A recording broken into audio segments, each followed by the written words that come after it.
try and talk us through some of the problems they might encounter and how they can go around starting with that right choice.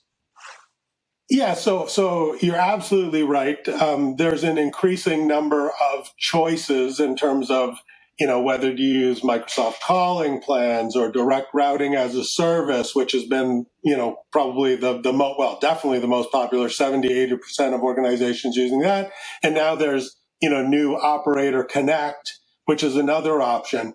But I think one of the key problems with migration that people perhaps underestimate until they start is really having the organization do the discovery, figure out, what is their current voice environment look like? Who's using what? The different call queues, boss admin, a lot of organizations that have built legacy telephony have all these distributed systems.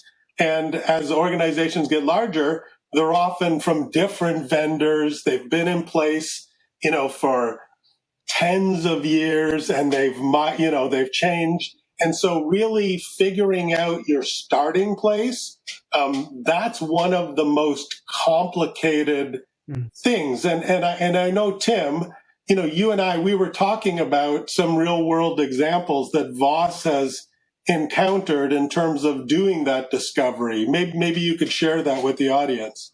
I can do, Kevin. Yeah, let me just talk a little around the customer we were talking about. So this is a multinational insurance company, global reach. They've got a lot of users on their existing telephony platform, cross regions, cross countries, and they're starting on this phased migration. But the question is just where are they starting from and what services and features and all that stuff. Just what is that and how do I phase and migrate and plan for that onto Teams? So what we did in this case was we put some Voss tooling in there. We've got some quite nice tooling and it automates all the capture of the existing configuration and setup out of that existing telephony platform, runs an analysis on that. And they really use that then to really drive their planning and budgeting process.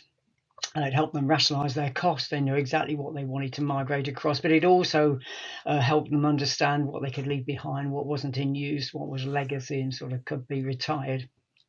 So they went through that process, planning and budgeting.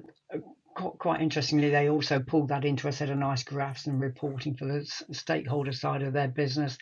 And they really ran their migration project and the phasing of that. So we put new cut of data every time we ran through a phase.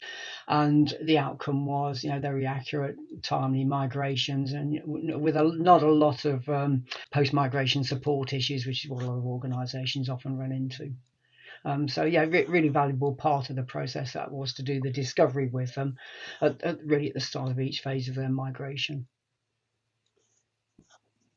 Yeah, because I think the thing is if you can automate that discovery, that, to your point, Tom, that means you've got the data to make the right choice in terms of like what is the right mechanism from a financial or capabilities perspective as you try to figure out, okay, how are we going to add voice to Teams? So, and without automating it, it ends up being, in the past we've put together, I don't know, the 15, 20 page questionnaire that you send out to somebody at the remote to answer these questions. And so if you can, use a tool to be able to automate that definitely speeds the process. And that's one of the important things is just how long are you going to live in this interim state?